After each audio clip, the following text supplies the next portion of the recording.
क्या आप जानते हैं कि जब आपके घर में एक बेटी कदम रखती है तो असल में आपके दरवाजे पर कौन दस्तक देता है? लोग इसे किस्मत कहते हैं, लेकिन अल्लाह के नबी ने इसे जन्नत की सबसे बड़ी बशारत कहा है। आज की ये खास बात उन तमाम लोगों के लिए है जिन्हें खुदा ने अपनी रहमत के इस अनमोल और खूबसूरत तोहफे से नवाजा है।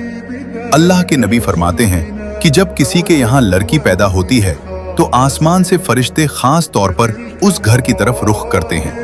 जी हाँ, आपके घर फरिश्ते आते हैं। वो घर में दाखिल होते ही किसी तरह का शोर नहीं करते, बल्कि घर वालों को दुआ देते हैं। वो बड़े प्यार से कहते हैं, ऐ घर वालों, तुम पर सलामती हो, तुम पर खुदा की रहमत हो। जरा दिल से सोचिए, जिस घर की दहलीज पर फरिश्ते खुद आकर सलामती की दुआ पड़ें, उस घर की बरकत और रौनकों का आलम क्या होगा। फिर वो फरिश्ते उस नन्ही सी जान को अपनी बाहों में और अपने नूरानी परों के साए में ले लेते हैं। वो उसके मासूम और छोटे से सर पर मोहब्बत से हाथ फेरते हैं और रब की बारगाह में बड़ी आजिज़ी से अर्ज करते हैं, ऐ मेरे मौला, ये एक कमजोर सी जान है जो एक कमजोर जान से पैदा हुई है। ये फरिश्तों की वो खास हमदर्दी और मोहब्बत है जो उस बच्ची के पैदा होते ही उसके चारों तरफ एक हिफाजती घेरा बना देती है। खुदा ने उसे कमजोर नहीं बनाया, बल्कि उसकी परवरिश को आपके ईमान का सबसे बड़ा इम्तिहान बनाया है। अब खुदा का वो महान वादा सुनिए जो हर पिता और भाई के लिए है।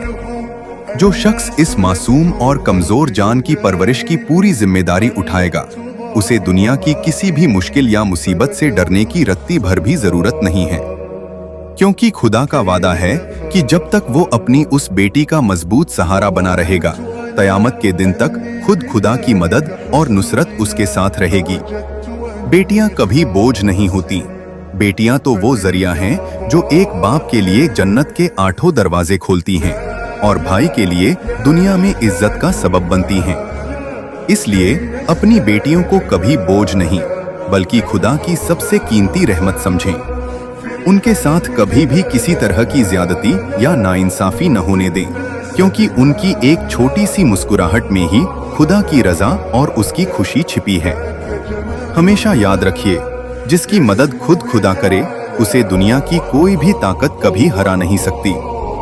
अगर आप भी अपनी बेटी को अल्लाह की सबसे बड़ी रहमत मानते हैं तो कमेंट में सुभान अल्लाह जरूर लिखें, और ऐसी ही दिल को छू लेने वाली वाकिया के लिए हमारे चैनल को सब्सक्राइब करें।